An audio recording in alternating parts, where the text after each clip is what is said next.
Assalamualaikum warahmatullahi wabarakatuh. Alhamdulillah. Wassalatu wassalamu ala rasulillah wa ala alihi wa sahbihi wa mawalah. Rabbi shrah li sadri wa yassir li amri wahlul 'uqdatam min lisani yafqahu qawli. Subhanaka la ilma lana illa ma 'allamtana innaka antal alimul hakim. ولا حول ولا قوة إلا بالله العلي العظيم. Alhamdulillah, petang ini dapat kita sambung kuliah sirah kita. Kita sampai muka surat 15. Bismillahirrahmanirrahim. Qala al-musannif rahimahullah, halatul Arab qabla al-Islam. Keadaan bangsa Arab sebelum kedatangan Islam. Kana al-Arabu qabla al-Islam musyrikin ya'buduna al-asnam wa yuqaddisunaha. Bangsa Arab sebelum kedatangan Islam hidup dalam kesyirikan, menyengutukan Allah, tu makna syirik. Kafir, syirik. Mereka menyembah dan memuja berhala-berhala. Mereka berkata, liyuqarribuna ila Allahi zulfa, supaya berhala-berhala ini dapat mendekatkan kami kepada Allah. Mereka guna perantaraan berhala, sembah berhala. وَكَانُوا يَقْتُلُونَ أَوْلَادَهُمْ خَوْفًا مِنَ الْجُوعِ وَالْفَقْرِ. Mereka membunuh anak-anak mereka kerana takut kelaparan dan kemiskinan. Allah Ta'ala larang, la taqtulu awladakum khasyata imlaq. Jangan kamu membunuh anak-anak kamu kerana takut miskin. Nahnu narzuquhum wa iyyakum. Kami beri rezeki kepada mereka, anak-anak. Wa iyyakum, dan kami memberi rezeki kepada kamu. Waw situ huruf ataf. Ataf lil mughayarah. Ataf makna berlainan. Kami beri rezeki kepada anak-anak lain daripada kami beri rezeki kepada kamu. Anak-anak ada rezeki mereka tersendiri. Kamu ada rezeki kamu yang tersendiri. Kamu tak makan rezeki anak, anak tak makan rezeki kamu. Masing-masing kami yang bagi rezeki. Nahnu narzuquhum, kami bagi rezeki kepada mereka, wa iyyakum, dan kami juga bagi rezeki kepada kamu. Jadi rezeki masing-masing. Rezeki masing-masing. Jangan bunuh anak kerana takut fakir. Jangan bunuh anak kerana takut fakir. Sayyidina Jabir radhiyallahu anhu meriwayatkan hadis tentang azal. Azal ini persetubuhan ikhrajul mani kharijal farj. Yang kata azal ini mengeluarkan air mani di luar faraj. Sayyidina Jabir meriwayatkan, kami melakukan azal dan Quran turun kepada Rasulullah. Rasulullah tidak menegur kami.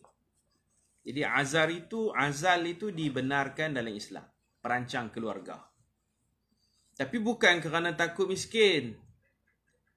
Jangan orang merancang keluarga dengan cara tabi'i, cara azal, kerana takut nanti tak boleh nak bagi makan anak-anak. Itu tak boleh tu. Itu salah dalam berakidah. Saya pun tak mahu anak ramai, takut tak ada duit nak jamu makan. Keluarga kecil, masa depan lebih, apa tu, slogan orang Arab di Syria, slogan orang kafir di Syria. Usrah asghar, mustaqbal ahsan. Lebih kurang macam tu.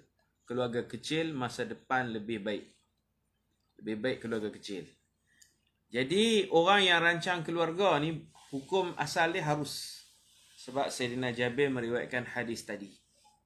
Tapi kena tengok juga pasal apa. Dia buat azal tu pasal apa. Kalau pasal nak tarbiyah anak, tak mau bagi isteri letih sangat, nak jarakkan kehamilan ni berjarak supaya dapat bela anak, tarbiyah anak. Itu alasan-alasan tu boleh diterima. Tapi kalau dia tak mau anak ramai pasal apa, dia kata, oh lah ni ekonomi pun tak menentu, kalau anak ramai nak jamu makan apa, yang tu salah dalam akidah. Takut tergelincir iman. Allah yang bagi rezeki, Allah yang bagi makan. Rezeki anak, ada anak hak dia, rezeki kita. Allah menjamin rezeki, kami bagi rezeki kepada anak-anak kamu, kami bagi rezeki kepada kamu. Sebelum dapat anak, kita boleh makan. Anak pertama, kita boleh makan. Anak kedua, kita boleh makan. Anak 10, anak 20. Anak berbelah-belah pun ada makanan, insya-Allah. Rajin, ikhtiar usaha, insya-Allah. Tidak akan mati kebuluran. Jadi kalau tujuannya, kalau pasal nak belajar, ibu nak belajar lagi, ayah pun belajar, tak mau ramai-ramai, dia usaha. Tapi semua tu rezeki daripada Allah. Kalau Allah nak bagi, dia lekat juga. Jadi azal secara tabi'i itu merancang keluarga ni boleh. Tapi apa tujuan dia? Kalau tujuan dia takut tak boleh nak bagi makan, takut terjejas pendapatan, takut jadi miskin, itu salah. Itu salah besar. Kalau ada tujuan-tujuan lain yang syarak redai, maka perkara tu dibenarkan dalam Islam. Mereka ni dah dapat anak, bunuh, tikam bunuh. Anak lelaki pun mereka bunuh. Sebab tu Allah larang, la taqtulu auladakum. Jangan bunuh anak kamu. Anak lelaki pun jangan bunuh. Anak perempuan pun jangan. Tak kira lelaki perempuan jangan bunuh. Aulad ini, walad ini, anak secara umum. Walad, anak lelaki boleh pakai, anak perempuan boleh pakai. Ibnun boleh, bintun boleh. Itu makna walad.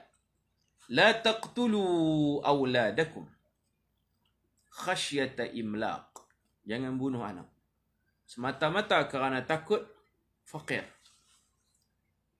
Dia takut kelaparan dan kemiskinan. Wa yadfanun banatihinna wa hunna hayyatun khasyatal 'ari wal 'aib.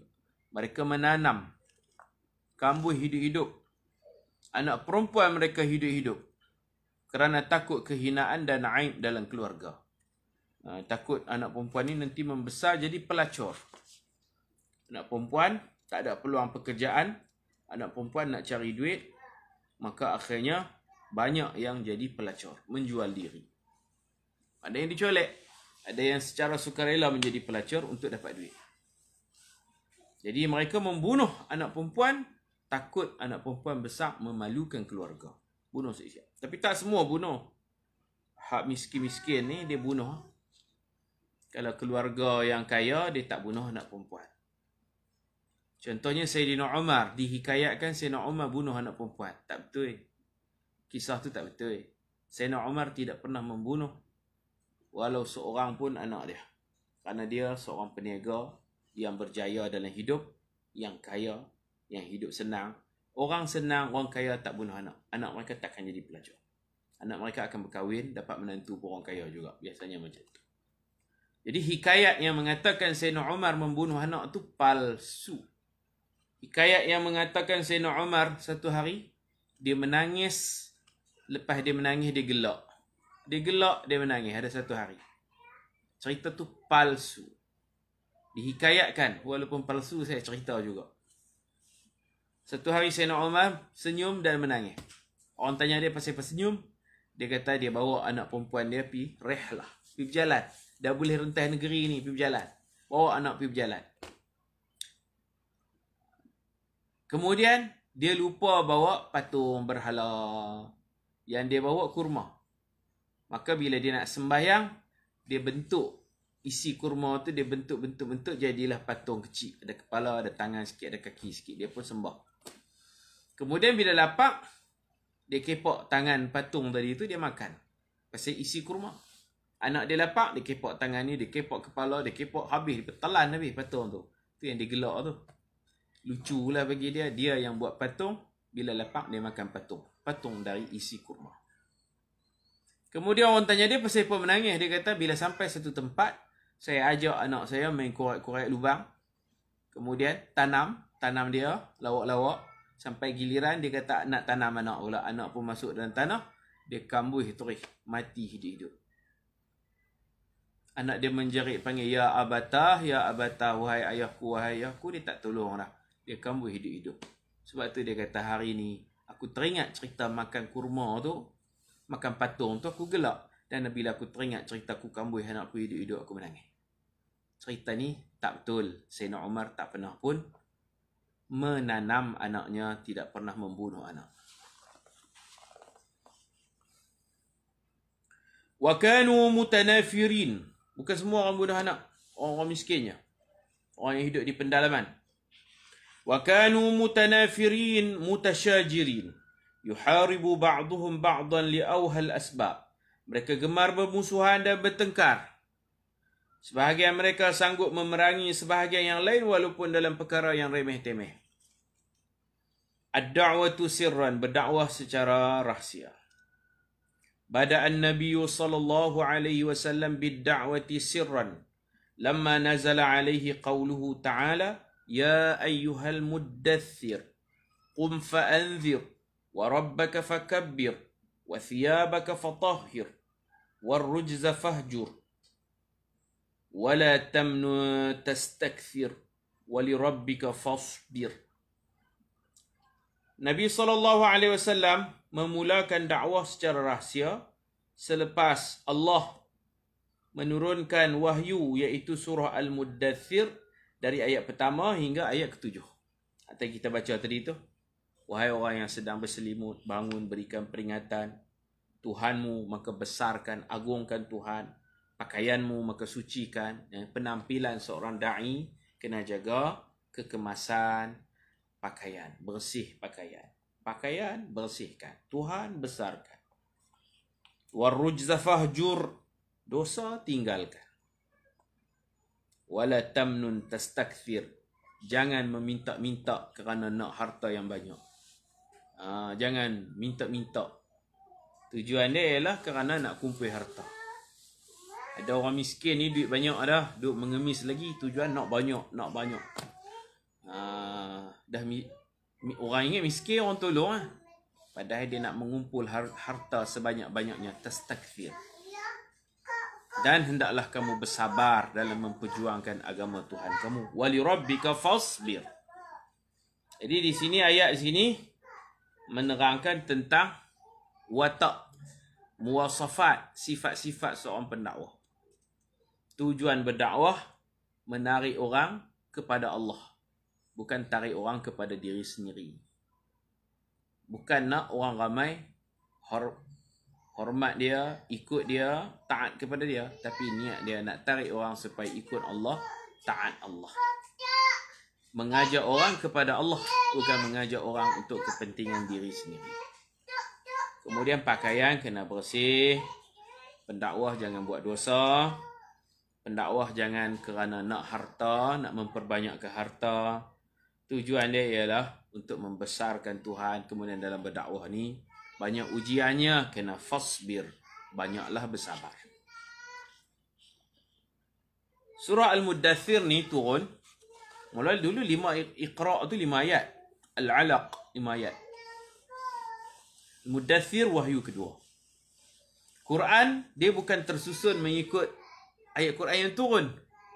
Quran ini malaikat Jibril akan datang setiap kali Ramadan susun. Mana dulu, mana kemudian.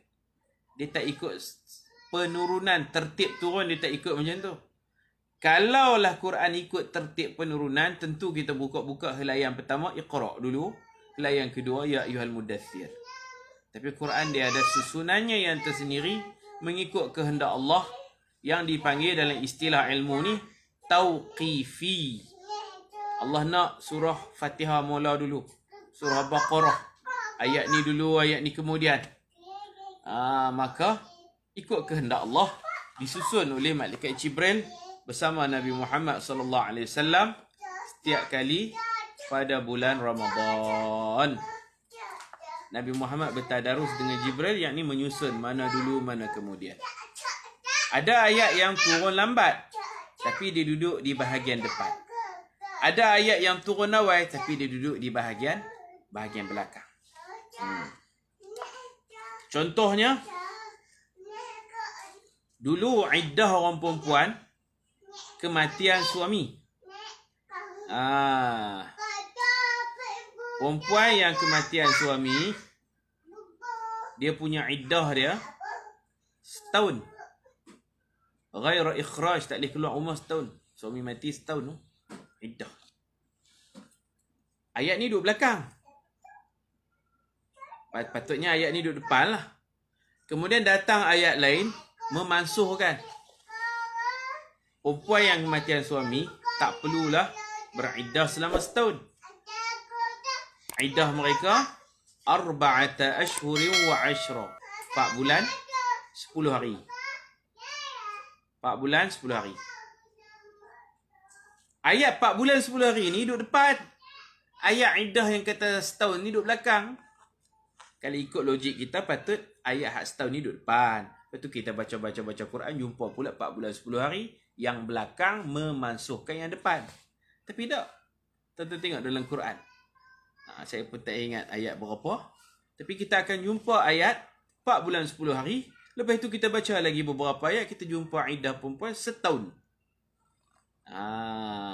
Selalunya yang latest, yang akhir membatalkan yang pertama. Ini tidak, kita jumpa iddah perempuan 4 bulan 10 hari. Lepas tu kita baca-baca lagi, iddah perempuan yang suami mati setahun. Kalau kita tak mengaji tafsir, kita tak tahu sababun nuzul, sejarah pensyariatan, kita mungkin tersesat. Dengan baca Quran boleh jadi orang sesat. Dia kata iddah perempuan asalnya 4 bulan 10 hari. Kemudian dimansuhkan menjadi setahun. Padahal apa yang cakap tu terkali. Iddah perempuan asalnya setahun. Kemudian dimansuhkan 4 bulan 10 hari sahaja. Kata ulama tafsir, biasanya ayat yang memansuhkan ni dia duduk belakang-belakang. Tetapi dalam bab iddah al-mutawaffa anha zawjuha, isteri yang kematian suami, kaedah tu berubah. Kita akan jumpa ayat 4 bulan 10 hari dulu. Kemudian kita baca Quran, kita akan jumpa pula iddah setahun. Yang diamalkan, iddah perempuan ni 4 bulan 10 hari.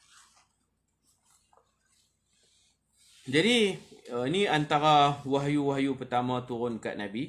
Iqra' bismi rabbikal ladzi khalaq dalam Gua Hira. Kemudian wahyu terhenti. Wahyu terhenti, lama tak turun wahyu. Nabi pun jadi sedih ya. Siapa tak turun wahyu kan? Nabi kita kerap pergi Gua Hira. Kukutlah ada malaikat Jibril di situ, tak turun juga wahyu. Tak turun banyak hari. Ketika Nabi balik daripada Gua Hira, nak balik ke rumah, Nabi dengar satu seruan memanggil Nabi. Ya Muhammad, anta Rasulullah. Wahai Muhammad, kau utusan Allah. Nabi cari suara tu. Hatafahatifun, orang Arab panggil.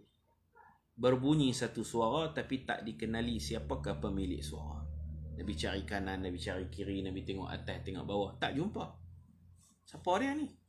Duk bunyi, Ya Muhammad, wahai Muhammad, anta Rasulullah, kamu utusan Allah. Cari, tak ada. Nabi bangun atas, tengok, nampak Jibril. Dia membuka sayapnya. Semua sayap dia buka. Tutup langit. Jibril ada 600 sayap. Dia buka. Tutup habis langit. Maka Nabi tersembam. Jatuh. Pengsan.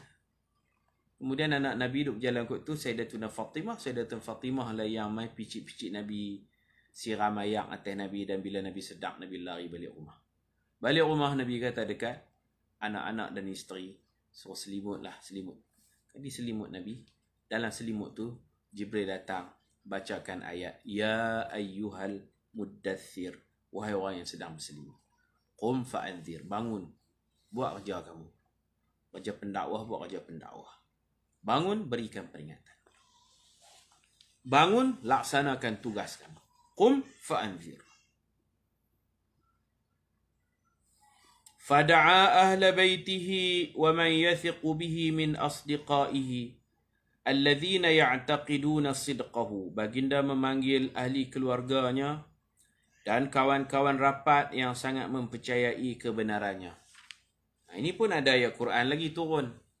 Allah suruh mulakan dengan keluarga terlebih dahulu. Nabi panggil Sayyidatina Khadijah, anak-anak Nabi semua Nabi dakwah dan mereka memeluk Islam. Kemudian Nabi panggil keluarga lain pula. Ayat Quran sebut wa anzir. Macam inilah qum fa anzir kan?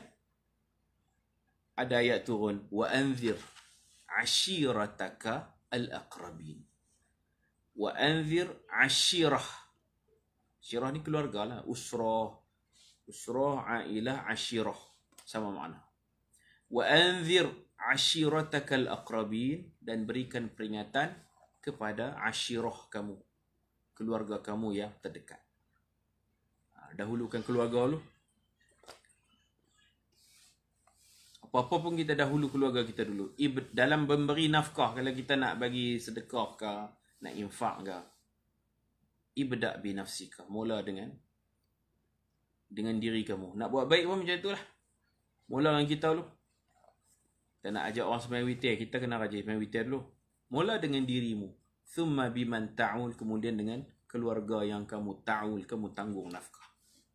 Keluarga kamu, family kamu dulu. Lepas tu, adik-beradik, sepupu, sepakat. Dalam dakwah pun macam tu.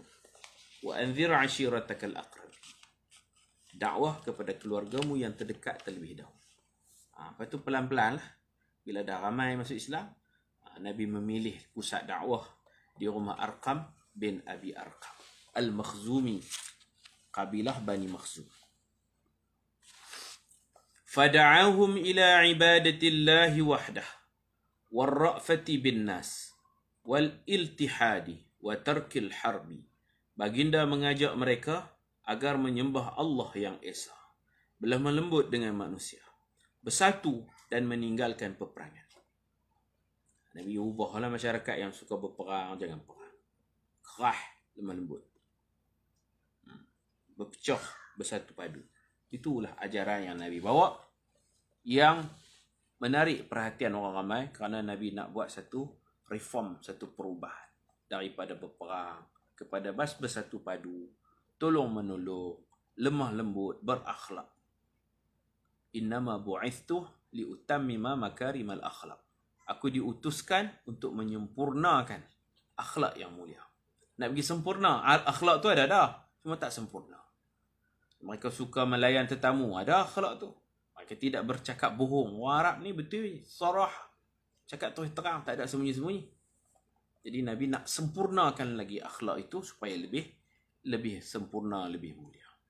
Wa qad bada'a bid-da'wati sirran khaufan min mufaja'ati an-nas bi amrin lam ya'rifuhu wa lam yasma'u bih.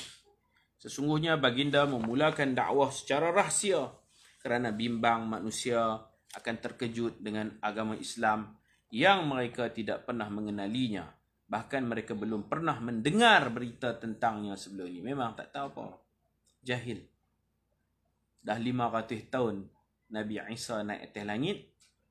Orang panggil Ahlul Fatrah. Zaman kekosongan. Tak ada Nabi, tak ada Rasul.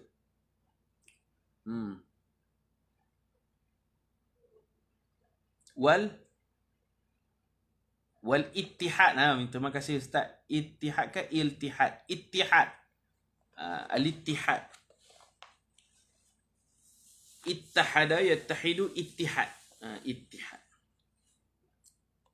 Lam tu tak ada tu. Ittihad.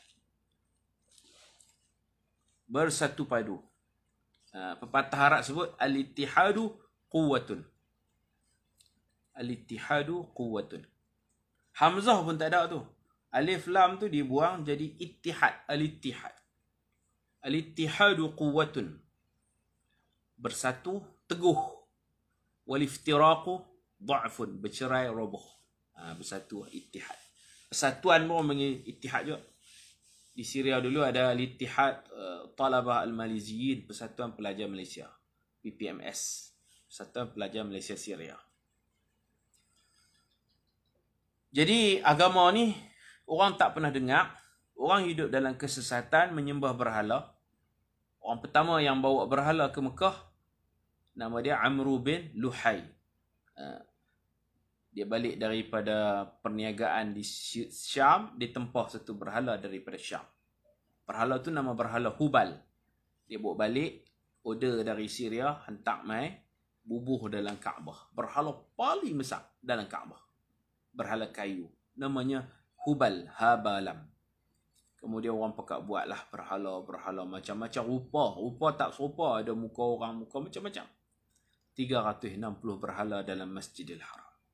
Berhala di bukit. Berhala di padang pasir. Berhala di rumah masing-masing. Ada yang sembah pokok. Pantang nampak pokok besar sembah. Ada yang sembah matahari dan bulan. Ada yang mengatakan ada Tuhan baik, Tuhan jahat. Tuhan cahaya, Tuhan gelap. Macam-macam. Dunia ini perlukan penyelamat. Dunia ini sangat bi'amasil hajah. Sangat-sangat berhajat kepada seorang yang membawa ajaran baru, ajaran fitrah, ajaran Nabi Ibrahim, millata Ibrahim hanifa wa ma kana minal musyrikin. Ajaran Nabi Ibrahim yang benar, yang lurus, dan Nabi Ibrahim itu bukan di kalangan orang musyrik. Dan gerakan muwahhidin ni pun dah timbul sebelum Nabi dilahir. Sudah ada protes, memprotes kesyirikan, memprotes amalan jahiliah. Sudah ada beberapa orang yang tak mau minum arak, tak mau sembah berhala. Ada yang musafir sana sini mencari din jadid, agama baru. Jadi alhamdulillah Allah Ta'ala takdirkan dekat-dekat Nabi nak jadi Nabi ni, dah timbul dah orang-orang, beberapa orang yang dah berfikir tentang kotornya kesyirikan, kotornya amalan jahiliyah. Kita tak boleh hidup macam ni, kita kena berubah, kita kena berubah. Allah Ta'ala tok tu elok lah. Orang dah mula cerdik, orang dah fikir.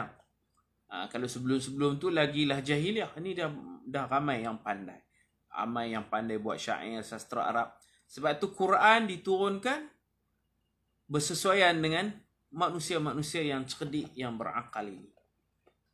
Sebab tu kitabun anzalnahu ilaik, kitab Al-Quran kami turunkannya kepada kamu, liyadabbaru ayatih, supaya mereka tadabur, merenung ayat-ayatnya.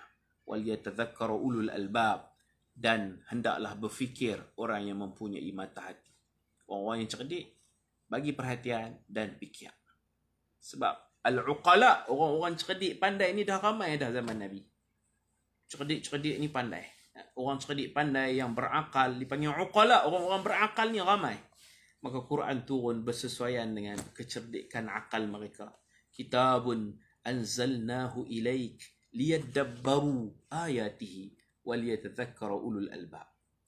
Dalam ayat yang lain Allah Ta'ala guna macam tu juga. Kitabun anzalnahu ilaik litukhrijan nas minadh dhulumat ila nur. Inilah kitab Al-Quran. Kami turunkan ilaika kepada kamu seorang. Kamu kena buat kerja seorang-seorang. Tak ada Nabi, tak ada Rasul.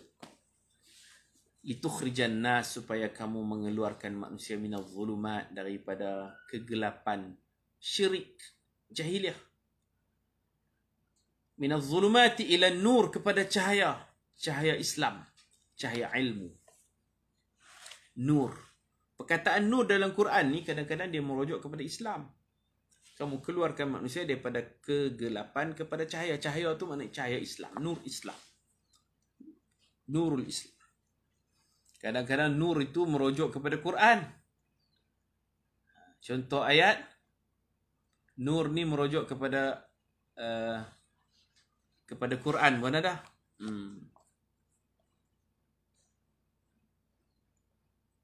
Ada nur dalam Quran, maksudnya Quran. Ada nur maknanya agama Islam.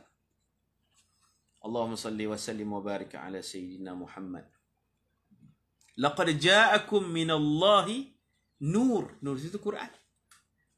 Ataf tafsirnya wa kitabun mubin. Laqad ja'akum, demi sesungguhnya telah datang kepada kamu.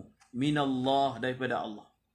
Laqad ja'akum minallahi nurun wa kitabun mubin. Telah datang kepada kamu satu cahaya, yakni wa kitabun mubin. Waw itu ataf tafsir Cahaya apa? Cahaya kitab yang nyata, yakni Al-Quran. Nur bimakna Islam, nur bimakna Al-Quran. Dan ada satu lagi nur bimakna Nabina Muhammad sallallahu alaihi wasallam. Ada nur dengan maksud Nabi kita sendiri. Nabi kita Muhammad An-Nur. Muhammad yang bercahaya. Nabi kita dipanggil Nur juga. Ini ayat Quran surah Al-Ahzab ayat 46. Wada'iyan ila Allahi bi'izni. Nabi Muhammad da'i, mengajak orang kepada agama Allah. Wasirajan, Nabi Muhammad lampu. Munira, yang bercahaya. Lampu yang bercahaya itu nur, nur Muhammad. Jadi nur dalam Quran, kalau kita jumpa nur, tak lari daripada 3 makna. Nur Al-Quran, Nurul Islam, satu lagi Nur Muhammad. Cahaya itu cahaya Nabi Muhammad sallallahu alaihi wasallam. Orang pertama beriman. Kita berhenti takat ni dulu. Mudah-mudahan ada manfaat daripada kuliah kita, insya-Allah. Wassallallahu ala sayyidina Muhammad wa ala alihi wa sahbihi ajma'in. Walhamdulillahi rabbil alamin. Subhanakallahumma wa bihamdika ashhadu an la ilaha illa anta astaghfiruka wa atubu ilaik. Bismillahirrahmanirrahim. Wal 'asr. Innal insana lafi khusr. Illa alladhina amanu wa 'amilus salihat wa tawasaw bil haqq wa tawasaw bis sabr. Assalamualaikum warahmatullahi wabarakatuh.